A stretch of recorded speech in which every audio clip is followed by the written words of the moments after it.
우선 오늘 할 얘기는 뭐냐면은 요거예요. 이 기사를 보고 제가 오늘의 주제는 재산세를 가지고 해야 되겠다라고 생각을 했어요. 뭐냐? 매 6월 1일을 기준으로 재산세를 매기거든요. 6월 1일을 기준으로 재산세를 매기는데 이거를 잘 모르는 분도 많더라고요. 그러니까 재산세는 사실 되게 기본에 속하는 그런 세금 중에 하나인데 6월 1일을 기준으로 세금을 냅니다. 예. 그래서 읽어보면은 재산세가 뭐 이렇게 큰 돈은 아니에요. 큰 돈은 절대 아닌데 어쨌든 내는 세금이니까 기왕이면 아는 게 좋겠죠.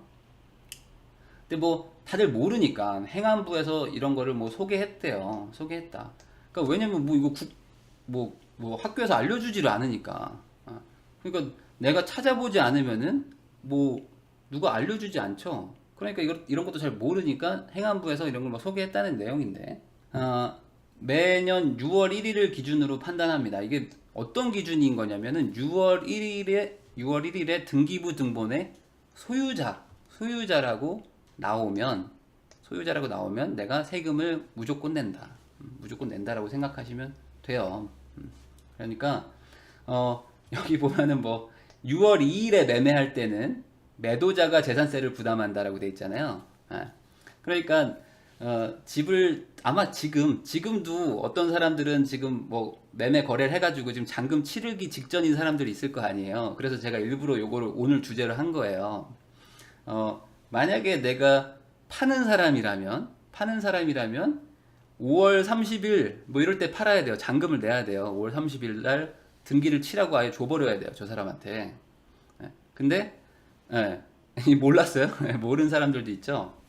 근데 내가 만약에 파는 사람인데 어차피 팔 건데 5월 말에 팔지 않고 6월 초에 팔아버리면 재산세를 내가 낸다. 재산세를 내가 내는 게 이제 괜히 아까운 돈 내는 거죠. 그리고 거꾸로 반대로 사는 사람이라면 당연히 5월 말에 살 거라면 안 사고 6월 초에 잔금을 치러야 됩니다. 6월 초에 치러야 됩니다. 그러면은 내가 재산세를 안 내게 되는 거죠. 등기 6월 말에 쳐요. 네, 그러시는군요. 네. 그래서 6월 1일을 기준으로 해가지고 일괄적으로 등기부 등본에 소유자라고 돼 있으면 무조건 냅니다. 무조건 내는 거예요. 그러니까 소유자가 내는 것이다. 그러면 6월 1일 기준으로 대상자들을 가지고 7월에 한 번, 9월에 한 번 이렇게 세금이 날라옵니다. 그래서 저는 이제 아파트를 많이 가지고 있었다고 그랬잖아요. 거기다가 막 상가도 막 계속 샀으니까. 근데 막 7월, 9월 되면 막 날라옵니다. 집으로 막 날라와요. 근데 이제 제가 이거에 대한 에피소드가 있는 게 뭐냐면은 옛날에 제가 이제 그 저희 아버지 아파트 잔금을 7월 2일 날 치른다는데 어차피 팔 거면 빨리 팔아버려야 돼요. 그런 게 좋겠죠. 얼마 뭐 큰 금액은 아니지만 어쨌든 제가 옛날에 그 건설 현장에서 일을 하고 있는데 맨날 저 숙소 생활하고 있으니까 저기 어디야 저희 집으로 제가 전입신고는 저희 집으로 해놨으니까 부모님 집으로 거기로 막 재산세 고지서가 막 날라와요.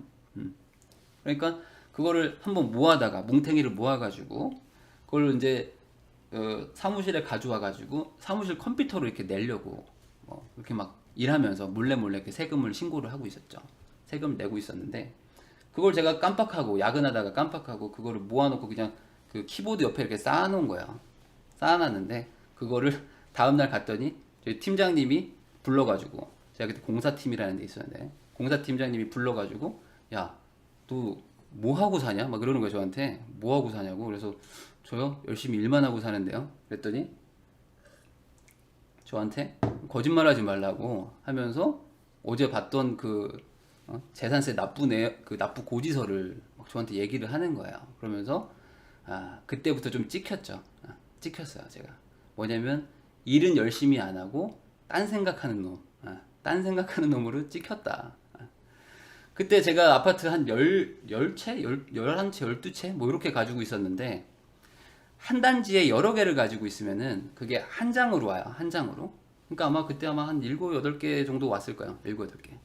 근데 그 팀장님도 재산세를 내본 사람 아니에요. 기본적으로 집을 가지고 있으니까. 근데 이제 자기한테는 재산세가 이제 한 장, 두 장 올 텐데 저한테 막 7, 8개가 오니까 저를 막 혼낸 거죠.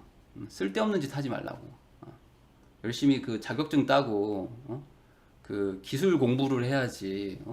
어떻게 이렇게 기술자가 그런 쓸데없는 걸 하냐. 그렇게 저를 혼냈던 기억이 납니다.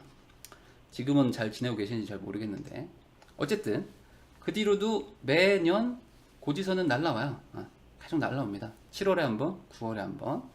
그 주택은 10만 원 이하인 경우, 재산세가 10만 원 이하인 경우에는 한 장으로 오는데 7월에 한 번 오는데 10만 원이 넘어가면은 7월에 한 번, 9월에 한 번 이렇게 나눠서 와요. 그러니까 왜냐면 너무 부담이 된다고 좀 이렇게 나눠주는 개념이에요. 나눠서 2번 내라. 근데 요번에 뭐 행안부에서 뭐 20만 원으로 올린다고 하는데 잘 모르겠어요. 작년까지는 그랬습니다. 그래서 주택은 2번 날라오는 경우가 있다. 그리고 저기 상가는 7월에 날라오는데 7월은 건물분을 내는 거고요. 9월은 토지분, 땅에 대한 걸 냅니다. 뭐 이걸 굳이 고민할 필요까지는 없어요. 그냥 알아서 의뢰 잘 계산해서 날라옵니다. 날라오면 그냥 내면 되는 거예요. 네, 뭐 댓글 한번 읽어볼까요? 행복님, 나도 내 직원이 주식이나 경매에 전념하면 찍을 듯. 맞아요. 일은 안 하고 딴 거 한다고 생각하는 거죠. 왜냐면 내가 팀장인데 내 부하 직원이 일만 열심히 해주면 좋잖아요. 맞죠? 그게 회사원들의 마인드죠. 나는 일을 최대한 안 하고 싶은데 내 부하 직원들은 일만 하는 놈들만 뽑고 싶잖아요. 그래서 내가 아무 일도 안 했으면 그 마인드가 회사원의 마인드다. 그러니까 당연히 저를 찍겠죠.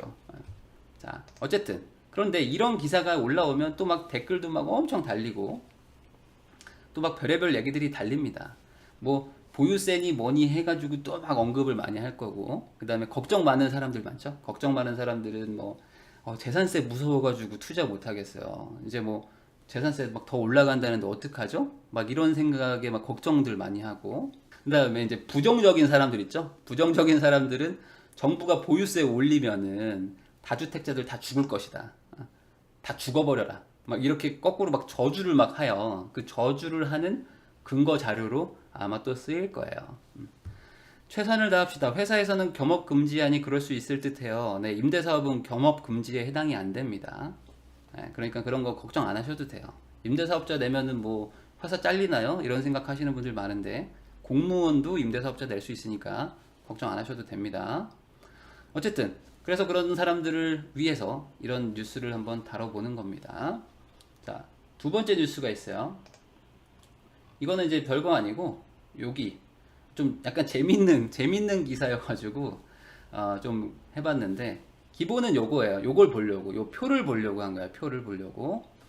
재산세 과세 표준 및 세율 해가지고 지금 금액들이 막 나오고 표가 나오니까 복잡하잖아요. 그러니까 재산세가 과연 얼마나 나오는가, 그 부분을 내가 알아야 재산세가 무섭든지 재산세 별거 아니네 할 거 아니에요. 근데 사람들은 배우려고 안 하고 귀찮아하고 남이 알려주면 좋겠다 이런 마인드만 가지고 있기 때문에 보유세가 올라간다더라 하면은 야 어떡하냐, 나 이제 큰일 난 거 아니야, 투자 못하는 거 아니야 라고 의뢰 겁만 먹는 거예요. 그게 문제인 거죠. 그래서 제가 굳이 알려드린다면, 자 보면은 뭐 6천만 원 이하면 0.1%, 뭐 3억이 넘어가면 0.4%다.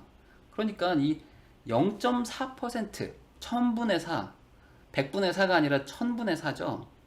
1000분의 4라는 거는 뭐가 됐든 아주 작은 비율인 거죠. 아주 작은 비율이에요. 뭐가 됐든지 간에 0.4%. 근데 이제 굳이 계산을 한번 해보죠. 자, 10억짜리라고 생각을 하면 이 정도면 잘 보이겠죠. 그러면은 여기 보면은 지금 과세 표준 금액이라는 게 있어요. 과세 표준 금액. 이게 뭔가? 자, 과세 표준이라는 게 있는데 이거는 계산하는 건 굳이 내가 이렇게 할 필요는 없어요. 뭐냐면은 그냥 공시지가 있잖아요. 공시지가. 공시지가 곱하기 뭐 60%, 70% 이렇게 계산을 하는 거예요. 근데 그냥 대충 70%라고 생각을 하면은 얼추 맞는다. 얼추 맞다. 그러면은 또 공시지가는 뭐죠? 이게 또 모르잖아요. 공시지가는 뭐예요? 공시지가는 국가에서 정하는 건데, 정확하게 뭐 지방 정부가 이렇게 정하는 건데, 공시지가라는 거는 또 시세의 또 한 70%? 한 60%, 70%? 이 정도라고 생각하면 또 얼추 맞습니다. 예. 그러니까 시세의 또 70%. 예. 이렇게 생각하면은 얼추 공시지가가 나오고 또 공시지가의 한 70% 정도 하면은 대충 과세 표준이 됩니다. 그러니까 이거는 정확한 게 아니에요. 제가 굳이 뭐 저는 세무사가 아니기 때문에 이걸 외우고 있을 필요도 없고 그냥 대충 그 정도겠구나라고 하는 거예요. 이거는 물건마다 다릅니다. 그러면은 70% 곱하기 70%는 49%죠? 네. 세무는 세무사에게 물어보세요. 10만원 내면 잘 알려주니까. 그러면은 10억짜리 아파트다 라고 생각하면은 약 5억이다. 5억이 과세표준. 이렇게 생각하면은 그냥 쉬운 거예요. 쉽다. 얼추 이 정도 나오겠거니. 왜냐면 금액 자체가 워낙에 작아가지고 고민하실 필요가 없어요. 이런 거는. 자, 그럼 이제 요 표를 보죠. 그럼 3억 초과죠. 5억이니까 3억을 초과하네. 그럼 0.4%잖아요. 그럼 5억 곱하기 0.4%. 이거 하면 얼마죠? 4, 5, 20. 200만 원이죠? 200만 원인데. 그러면 200만 원에서 63만 원 빼라고 돼 있죠? 누진 공제액 63만 원. 그러면은 137만 원. 137만 원이에요. 어렵지 않죠? 자, 이게 정확한 거 아닙니다. 저는 세무사가 아니에요. 뭐 조금 다를 수 있지만 어차피 200만 원을 넘기가 쉽지가 않다. 200만 원을 넘기가 쉽지가 않습니다. 그러면 정리하면 10억짜리 아파트 연 137만 원. 자, 아파트, 주택, 상가, 오피스텔 다 같은 건가요? 아니요. 상가는 좀 달라요. 상가랑 오피스텔 다른데 크게 차이 안 납니다. 크게 차이 안 나니까 걱정 안 하셔도 돼요. 자, 그러면 10억짜리를 사서 내가 가지고 있는데 월 137만 원이 아니고 연 137만 원이면 부담되나요? 부담이 되나요, 정말? 10억짜리를 가지고 있는데 부담되는 분이 있을 수도 있겠죠. 부담되는 분이 있을 수도 있는데 그런 분들은 부동산 투자를 그냥 안 하시면 됩니다. 안 하시면 돼요.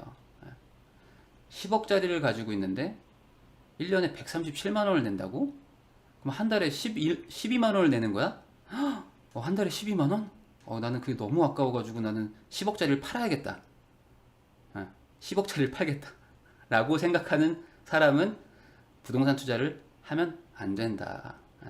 이 10억짜리가 오르면 얼마가 오르는데, 물론 떨어지기도 하겠지만 10만 원 아까워서 할 사람들은 아무것도 안 하시면 됩니다.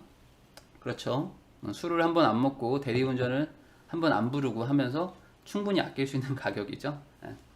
자, 그러니까 10억짜리가 이럴진데 5억짜리라면 3억짜리라면 거꾸로 5천만 원짜리 빌라라면 얼마인 거죠, 도대체? 5천만 원짜리면은 0.1%죠. 0.1%. 그러면 뭐 진짜 뭐 10만 원 나올까 말까 하는 거예요. 정말 작다. 아시겠죠?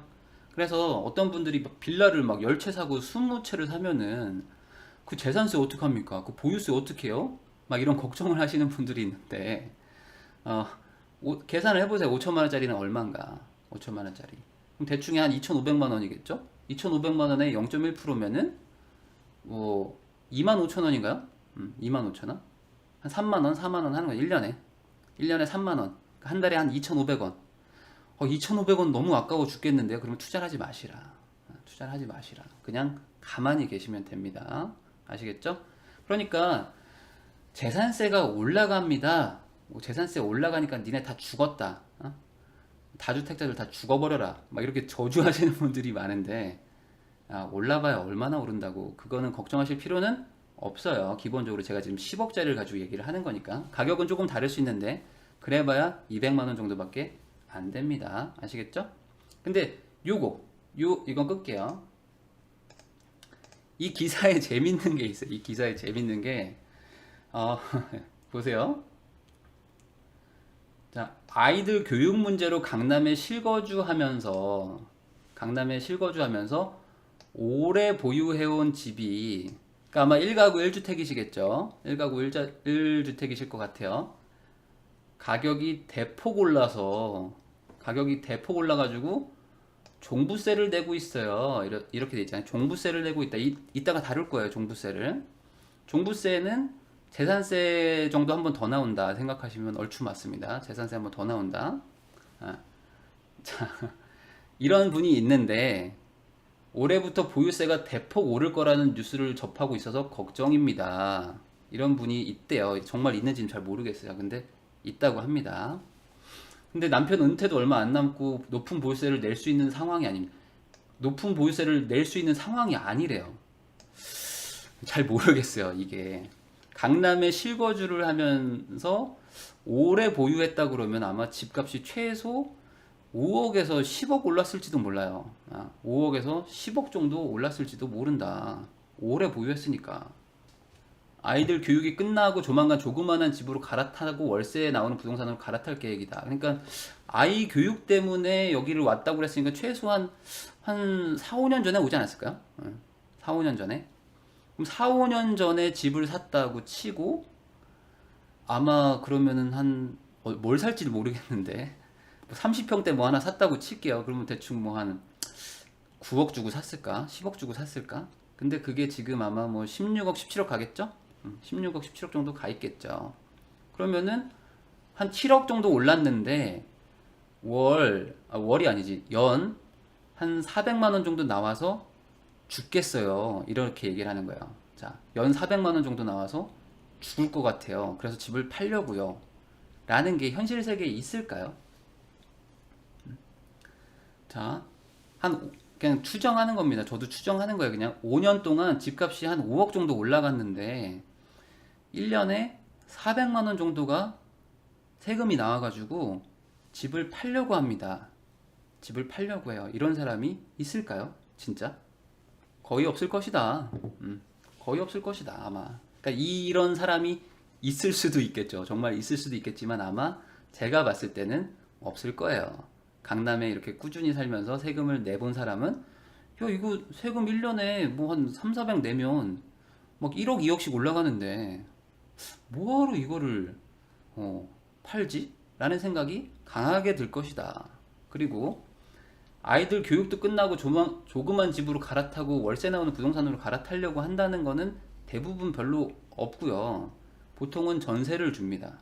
보통은 전세를 주고 자기들은 그 전세 돈 가지고 뭐 외곽에 나가서 전세를 사는 경우가 대부분이에요. 대부분 강남에 집을 사서 돈을 벌어본 사람들은 대부분 집을 잘 안 팔려고 하는 게 많습니다. 물론 조금 뭐 겁이 많은 사람들도 많거든요. 그런 사람들은 팔겠죠. 팔고 나가는 경우도 있어요. 근데 대다수의 사람들, 그러니까 강남에 살면서 돈을 벌어본 사람들의 한 8, 90% 정도는 웬만하면 팔지 않으려고 하는 게 성향입니다. 왜냐면 장기간 내가 거기에서 거주하면서 계속 집값이 올라간 경험을 하거든요. 그 경험이 아주 강렬해요. 강렬하기 때문에 그걸 팔려고 잘 안 하고요. 그리고 제가 요번에 또 서울에 또 강남하고 서초 막 갔다 왔다 그랬잖아요. 근데 가보세요. 실제로 한번 가보세요. 중개사랑 한번 예약을 잡고 한번 가보세요. 실제로. 그 아파트를 한번 가보면 되게 살기가 좋아요. 집값이 막 20억 한다고 그러니까 미친 집값이다. 동탄에 가면은 똑같은 평수가 3억, 5억밖에 안 하는데 저기 가서 왜 20억 주고 살지? 이런 생각이 드시는 분들은 이번 주라도 한번 예약을 하고 중개사를 찾아가서 강남에 집을 한번 들어가 보세요. 그러면은 그 가격 하는 게 이해가 되실 거야. 이해가 됩니다. 왜냐면은 동탄에서 뭐 잠실까지 가는 데만 한 1시간 걸리거든요. 길 막히면 1시간 반도 걸려요. 그 시간을 아낀다는 것만으로도 벌써 최소 한 5억은 더 비싸야겠는데? 라는 생각이 드실 거예요, 우선. 근데 가보니까 막 월드타워 있고, 막 롯데백화점 있고, 막 호수 있고, 한강이 있어요. 근데 동탄엔 그런 게 없네. 없어요. 동탄에는 강남 가는 버스밖에 없어요. SRT하고. 제가 동탄을 뭐라고 하는 게 아닙니다. 그런 인프라 차이가 엄청난 거거든요. 거기다 교육도 분명히 차이가 있고. 그래서 가서 이렇게 여러 동네를 돌아다녀 보시면은, 이 정도 가격을 할만하구나 라고 이제 생각하시게 되니까 이런 기사를 너무 이렇게 쉽사리 믿으시는 거는 안 좋을 것 같아요. 네, 그래서 이 기사는 이렇게 보시면 되겠습니다. 굳이 뭐하러 팝니까? 그냥 대출 받아가지고 대출 받은 돈 가지고 상가를 사도 되는 거죠. 전세 주고. 자, 요것도 있습니다. 자, 이것도 오늘 기사인데